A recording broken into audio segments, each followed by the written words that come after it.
Welcome to the new Hilton Head Concours d'Elegance exhibitor registration and vehicle application system. What we'd like to do today is actually walk you through the new system to show you exactly how to register for yourself as well as your vehicle for the Concours program. Of course, what you'll do is you'll click on a button that will be available through the Concours website itself for registration, and it'll take you to this particular home screen. Here you'll be able to actually scroll on down this home page and be able to see information associated with the registration process. Of course, it is a new registration process, so there will be three major categories that you'll need to input information for. One, of course, is for your primary information itself, for you, the owner of the vehicle, as well as any participant associated with that, husband, wife, co-owner, displayer, whatever. The next item will be, of course, inputting information for your vehicle that you would like to show at the event. And then finally, you want to register your vehicle for an event within the show. And so, of course, you'll want to do that whole process and, of course, fill that in for each individual vehicle for your whole registration process. To initiate a new registration, what you want to do, of course, is click on the new registration button. But before we do that, I want to scroll down here further just to give you some further information. Once you've registered within the system for the first time, and by the way, everyone needs to register as a new registrant with this new system itself and fill in all your information as new. But once you've registered in the system, you'll actually be sent back by email a registrant code, and it'll identify a unique code for you that you'll be able to use to update your information either for your own individual registration, your personal information, or the registration for information for your vehicle. And you'll just click on these. It'll ask for the code itself, and it'll actually give you access to that information to be able to click on edit and be able to then make changes to that particular situation. Also, if you scroll down further, you'll see the whole example of the registration process here on screen. So these are screenshots from the system itself. And of course, what we do is take you through the three-step process. Of course, step one is a participant registration form, and we'll show you exactly what information is required on that and what you should not be doing. And we'll let you continue on with that. Here's the bottom of the form itself, and you'll be able to, again, see relevant information you'll need to have to be able to pick up the proper data for the inputs itself. And we'll actually walk through that with a video. Step two is then registering your vehicle, either your car, truck, motorcycle, boat, or airplane. And of course, all the relevant information associated with that. And then finally, step three will ask you, of course, to register that vehicle for an event. And it'll be a very simple process you'll be able to do, but we're trying to give you as much information as possible to make it as easy as possible for you to kind of go through the registration. So what we want to do, of course, is actually go through a sample registration for you to kind of give you an idea or example exactly how the process works. All you have to do, of course, is click on New Registration. Always look for the red buttons, not the green buttons, but the red buttons to continue on. New Registration.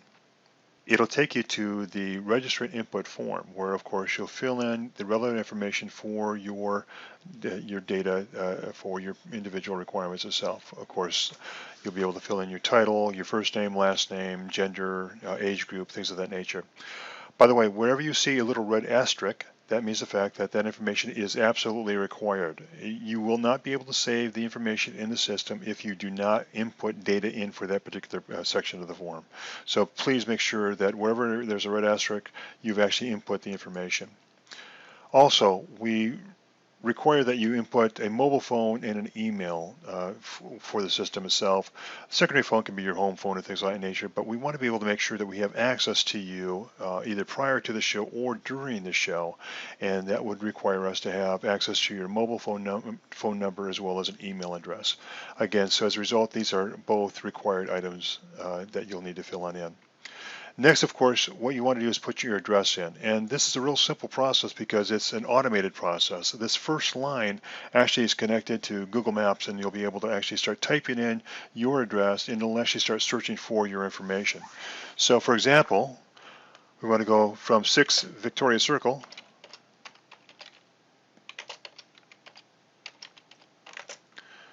Hilton Head, South Carolina. And of course, it gives you all sorts of different options itself. You can click on the top one or whatever the item one is correct for your requirement, and it actually automatically fills in the street name, the city, the state, and also the country for that particular location on the map. And it even gives you a map representation here on the side. If it does not find the proper information for your address, then you can manually input the data into these sections also and be able to do it that way. But either way, please fill in the address form. Next, of course, is this initial form is for the owner. So we want to make sure that the owner's information, whether or not they are coming or not coming, you may be the displayer for the vehicle, but of course we want to be able to make sure that the owner information is the first primary piece of information that shows up in the system itself, and so we ask you to put the owner's information here first.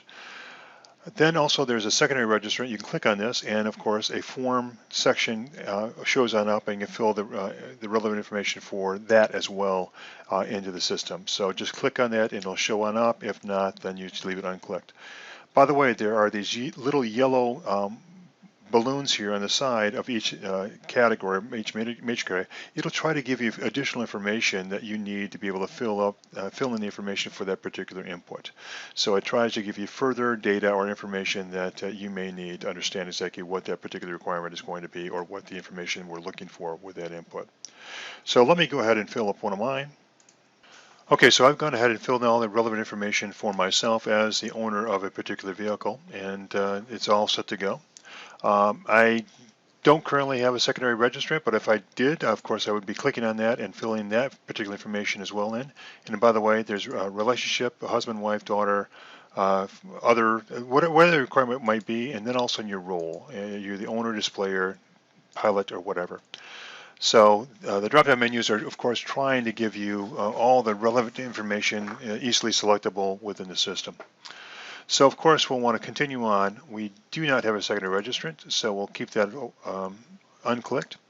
And then we'll go to next steps. And what naturally shows up on the screen is the fact that it'll take you to the registration of a vehicle automatically. But if you're in here, just so you know, if you're in here for updating your information with your particular registration, you can actually click Save and Exit, and it actually gives you a different button here at the bottom to be able to select from. But of course, we're going to go to Save and Add a Vehicle. And so what we click on is, again, the red Add Vehicle. It just saved my registration information, and now, of course, it's taking me to the vehicle input form. So what we're going to do, of course, is do exactly the same thing. We're going to go through the process and fill up the information for the individual vehicle. Of course, now we want to be able to click on the drop-down menu selection for the particular vehicle type. Sometimes the whole form will change. For example, if I select on aircraft, the form has changed to pick up aircraft-related information rather than car, truck, vehicle-related information itself. Also, if there's a make and manufacturer, for example, if all of a sudden we don't have a list of the individual make for your particular vehicle, you can always go to the bottom and click Add New Choice and type in that information for that unique situation. Please, though, try to select the information from the drop-down menu selection if at all possible. And in fact, what you can do is you can start typing in the first letter, and it'll actually take you to the grouping of candidate pieces of information that you'll want to select from. So we'll just say this is a Chevrolet, and then we'll say this is a Nova. And let me just continue on through the process here and we'll speed forward with the video. Okay, so I've selected both the Chevy Nova 1972, and the body style is either open or closed, of course, basically a convertible or a hardtop in essence. We'll say this is open. And again, the little yellow highlights will identify information that you may be looking for. We go to the commercial license plate. Again, we're looking for specific information, how you would like that information input. Again, look at the yellow highlighted areas to kind of give you relevant information associated with that. Let me fill in the rest of this. Okay, so we filled in the top information itself. Just so you know, of course, a license plate location is not the location on the physical vehicle itself. We're looking for the location with respect to city and state, and use the two-letter designation for the state so that we can basically put that properly on the license plate itself. On the name badge, of course, the two name badges that you want, whatever information you want associated with the name badges is fine. Once we continue on down to the sign information, there are 5 pieces of information that we're looking for. We need at least 3 as a minimum, but we would prefer to have 5. Now this is going to go on your sign in front of your vehicle. So you need to make it, concise and focused with respect to the major items that you want to display to the people walking by the vehicle and looking at the information on your particular sign. So you'll want to fill in this information with relevant information. Each one of these inputs actually only allows you to put up to 160 characters in, so please be concise with respect to the items. Let me fill these on in. Okay, so what I've done is I've of course only put in test number 1 through test number 5 itself. This again should be whatever is specific or unique to your particular vehicle, and 5 major items if at all possible. As you'll see, the first 3 are required. So please make sure you have at least 3 items for your vehicle, and we would prefer 5 if at all possible. And we'll just continue on filling in the data associated with this particular vehicle. Okay, so I've gone ahead and filled up the information associated with the particular vehicle. Again, what we'll want to do, of course, is pick up as much information as possible. Please fill in the relevant data for the chassis number, the body number, the engine serial number. We, of course, require those things. This may not have an asterisk yet, but these all will have asterisks on them, as well as a VIN number if possible. We know, of course, that all cars, especially the older vehicles, do not have VIN numbers, but the newer ones do, and we would prefer to have the VIN number if at all possible. So let's continue on. Of course, now we got the engine information incorporated in. The registration activities, please fill out the restorer or restoration date, the last event for the restoration itself, as well as any restoration comments that you would like. Next, what we'd like to do is, of course, talk about the transportation process. And, of course, how are you going to bring this vehicle to the show? So the drop-down menu selection gives you a few different options. You're personally driving the vehicle on in, which is fine. If you select on that, that's great. That's all it's required. If you're personally trailering on in, then we ask for the trailer type, a flatbed, single trailer, multi-trailers, things of that nature, trailer length, and then the trailer and truck length, the combination of both.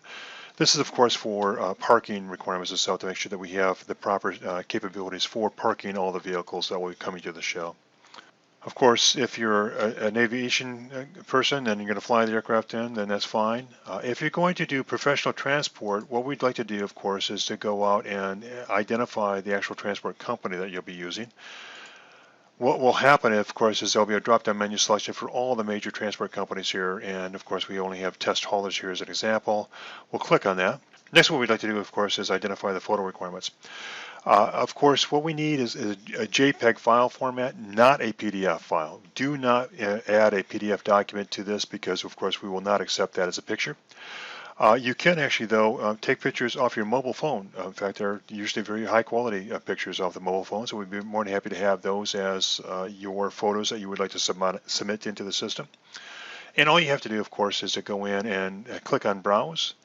It'll go to your C drive, and you'll be able to select a picture from your C drive to add to the system. And you just continue on doing that. The left full profile, right full profile, engine compartment, interior, angled front side, angled rear side, and trunk. Now again, you may not have to, you may not fill all these on in, but we would like it to have at least a minimum of 3 pictures, and we would prefer to have a total of 7 pictures if at all possible. And of course, it'll save that information into the system as soon as you click on Save in the application. So now, of course, we're down to the next steps, and all we have to do there is basically go click on this button because, of course, it'll default to the Save and Register Your Vehicle for a Show. But just again, in the event that you are updating information, and again, this is once you've already saved the information into the system and you want to come back on in and update the information, all you'll have to do is go in and click Save and Exit, and you'll be able to save this information when you're only updating the information.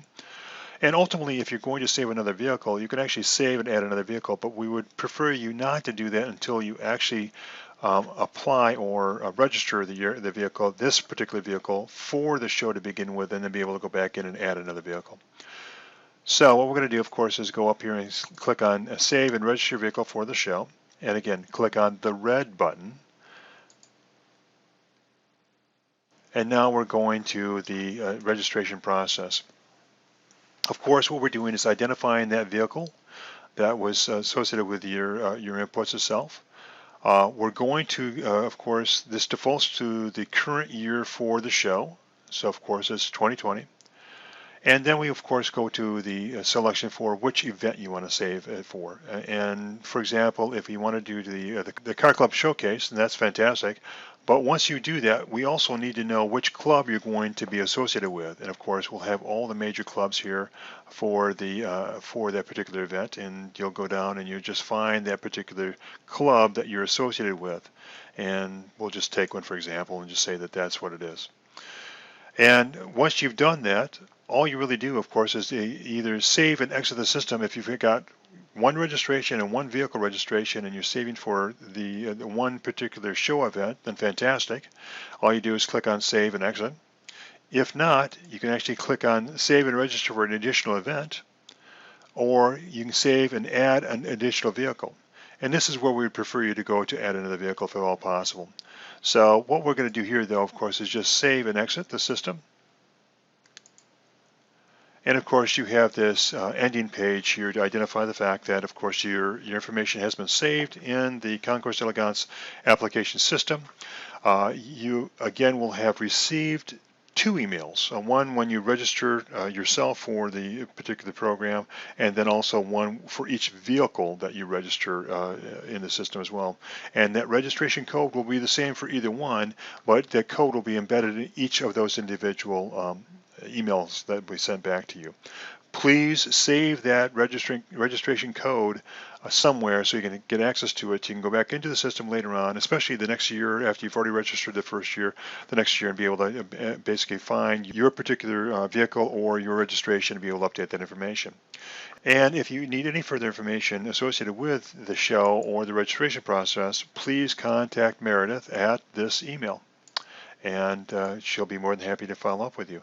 But if you're done, all you have to do, of course, is just exit out of this particular web page and you're completed and done with the registration process. Thank you very much, and we look forward to seeing you at the show.